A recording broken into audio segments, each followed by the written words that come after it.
नमस्कार साथियों, मेरा नाम है राय सिंह तंदोरी और मैं आज अंतिम गांव चौमासी से पहले गांव जो कि भारत का पहला गांव है माणा गांव आया हुआ हूं। आज इस वीडियो में माणा गांव से रिलेटेड जानकारी मैं आप लोगों के साथ शेयर करने वाला हूं, तो आप वीडियो को शुरू में ही लाइक करिए और देखिए इस पूरी वीडियो को।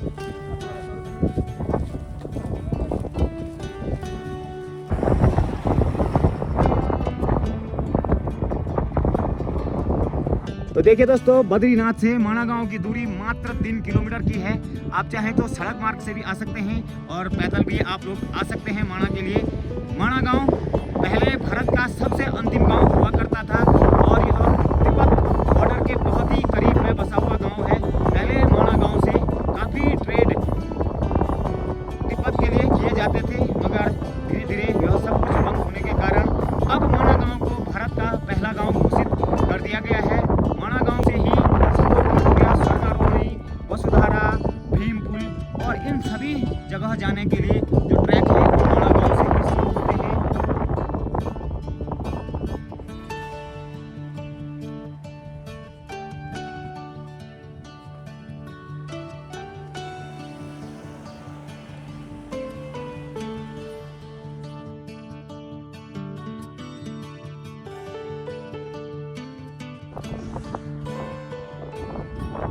तो देखिए दोस्तों, माणा गांव से आधा किलोमीटर पीछे से एक रास्ता नीचे को कट जाता है। यह रास्ता जा रहा है सतोपंथ के लिए और दूसरा वाला रास्ता माणा गांव जा करके आगे की तरफ जाता है, आगे बॉर्डर तक जाता है।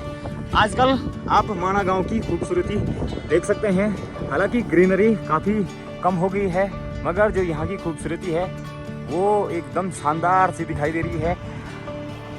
और यहाँ देखिए जो पेड़ हैं वो पेड़ माणा गांव तक इतने बड़े बड़े पेड़ देखने को मिल जा रहे हैं। और यह जो माणा वैली है यह एकदम अलग ही डिफरेंट वैली प्रतीत हो रही है। जैसे केदारनाथ वैली एकदम अलग वैली है और यह माणा जो वैली है यह एकदम अलग वैली है। आप यहाँ की खूबसूरती और यहाँ का जो वातावरण है उसको देख के अनुमान लगा सकते हैं। जैसे हिमाचल में किन्नौर वाला क्षेत्र पड़ता है, किन्नौर वाला एरिया पड़ता है, ऐसे ही लगभग यह माणा वाला एरिया भी और माणा गांव के आसपास की जो वादियां हैं यह बिल्कुल ऐसे ही लग रही हैं।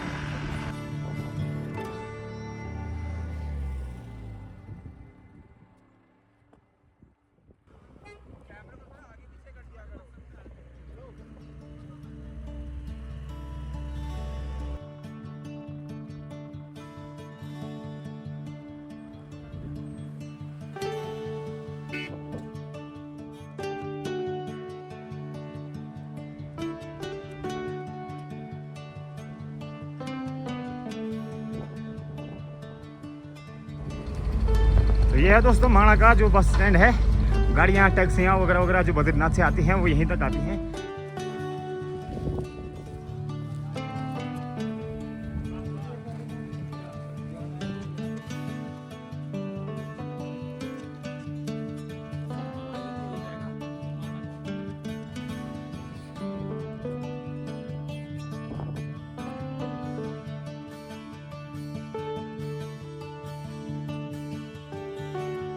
देखिए दोस्तों, हम लोग अभी पहुंच गए हैं माणा गांव में। माणा गांव का जो प्राचीन नाम था वो मणिभद्रपुर के नाम से माणा गांव को जाना जाता था। माणा गांव में जब विंटर टाइम होता है तो माणा गांव के सभी जो यहाँ के वासी होते हैं वो नीचे चले जाते हैं, क्योंकि यहाँ पे ठंड काफ़ी होती है। जैसे ही श्री बद्रीनाथ धाम के कपाट क्लोज होते हैं वैसे ही यहाँ के जो यहाँ के निवासी होते हैं वो भी नीचे के गाँव में चले जाते हैं जहाँ ठंड नहीं होती है। और माणा गांव में अभी जिस जगह पे हम आए हैं यहाँ पे है घंटाकर्ण महाराज जी का मंदिर। घंटाकर्ण महाराज जी को इस पूरे क्षेत्र का क्षेत्रपाल या भूमियाल देवता के नाम से जाना जाता है। और अभी घंटाकर्ण महाराज के कपाट भी बंद हो गए हैं और जैसे फिर से 6 महीने बाद श्री बद्रीनाथ धाम के कपाट खुलते हैं, उसी प्रकार से यहाँ पे भी कपाट खोले जाएंगे। और आजकल पूरा गांव लगभग खाली हो चुका है। यहाँ के लोगों का जो मुख्य व्यवसाय है वो खेती और 6 महीने तक खेती और पशुपालन, जैसे ऊन से संबंधित बहुत सारे कपड़े यहाँ पे बनाए जाते थे। हालांकि आजकल पूरा गांव खाली हो गया है, इस वजह से यहाँ पे कुछ भी जो यहाँ का ट्रेडिशनल पहनावा और ट्रेडिशनल जो यहाँ के खाद्य सामग्री और जो यहाँ की उपजें हैं वो नहीं देखने को मिल पा रही हैं। तो चलते हैं आगे और कुछ एक्सप्लोर करते हैं इस वीडियो में।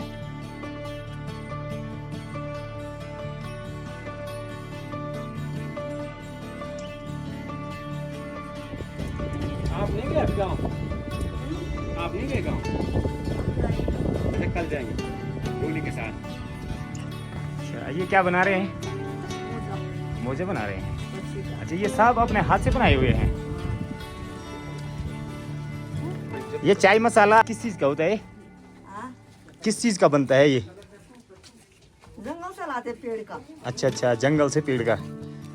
देखिए दोस्तों यहाँ पे जो माणा गांव में है वो चाय के लिए मसाला कुछ इस प्रकार का आपको मिल जाएगा, जो कि एकदम आयुर्वेदिक और जंगलों से लाया जाता है।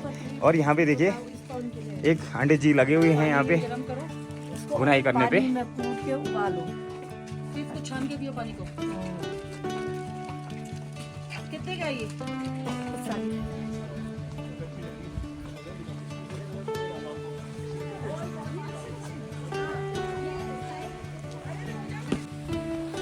तो देखिए दोस्तों अभी हम पहुंच गए हैं गणेश गुफा में। जब महाभारत का युद्ध हुआ था उसके बाद महर्षि वेद व्यास जी के द्वारा जो महाभारत की रचना की गई थी उनको लेखन का काम श्री गणेश भगवान के द्वारा किया गया था।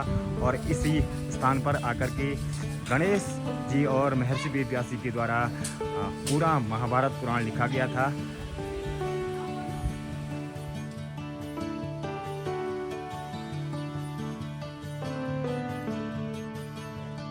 देखिए दोस्तों गणेश गुफा के बाद अभी हम लोग पहुंच गए हैं व्यास गुफा में। और व्यास गुफा में महर्षि वेद व्यास जी के द्वारा श्रीमद् भगवत पुराण की जो रचना हुई थी वो इसी गुफा में हुई माना जाता है। और गीता का सार भी जो सब कुछ लिखा गया है वो महर्षि वेद व्यास जी के द्वारा इसी गुफा में लिखा गया बताया जाता है।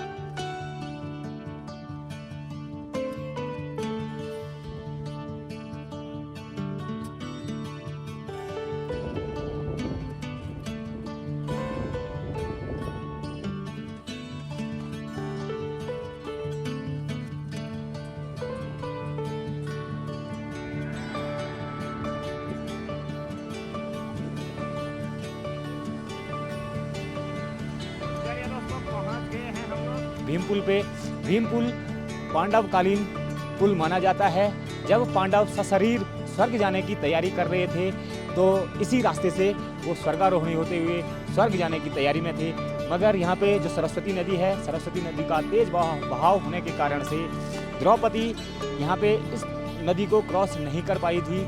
और महाबली भीम ने द्रौपदी को यहाँ पे इस नदी को पार करवाने के लिए एक बड़ी सी शिला नदी के ऊपर से रख दी थी।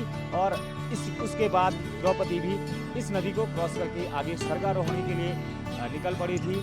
आज भी त्रेता युग से आज भी यह पुल यहाँ पे विराजमान है। पांडवों की जो यात्रा थी वो अंतिम स्वर्गारोहणी तक चली थी। और अंत में जो धर्मराज युधिष्ठिर थे वो सशरीर स्वर्गारोहणी से ही स्वर्ग गए थे। बाकी सारे पांडव उससे पहले ही रास्ते में स्वर्गवासी हो गए थे।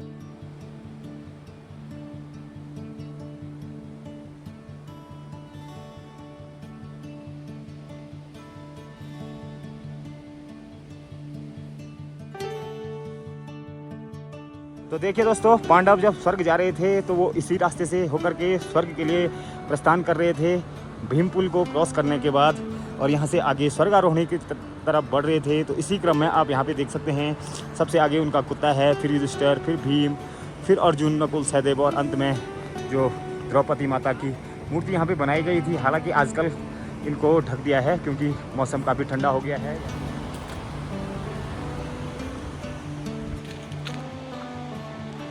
चीड़ के पेड़ देख सकते हैं आप माणा गांव में। तो देखिए दोस्तों इसी रास्ते पे हमको इतने हरे भरे से जंगल देखने को भी मिल जाते हैं।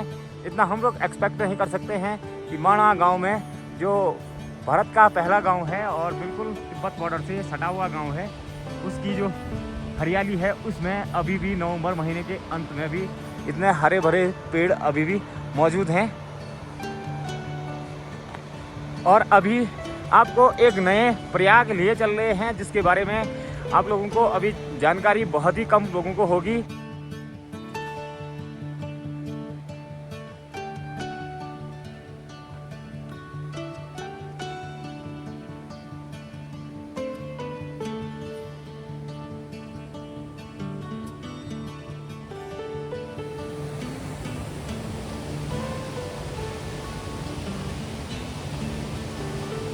तो देखिए दोस्तों, अभी अंत में जिस जगह पे हम पहुंचे हुए हैं, यहाँ का नाम केशव प्रयाग है।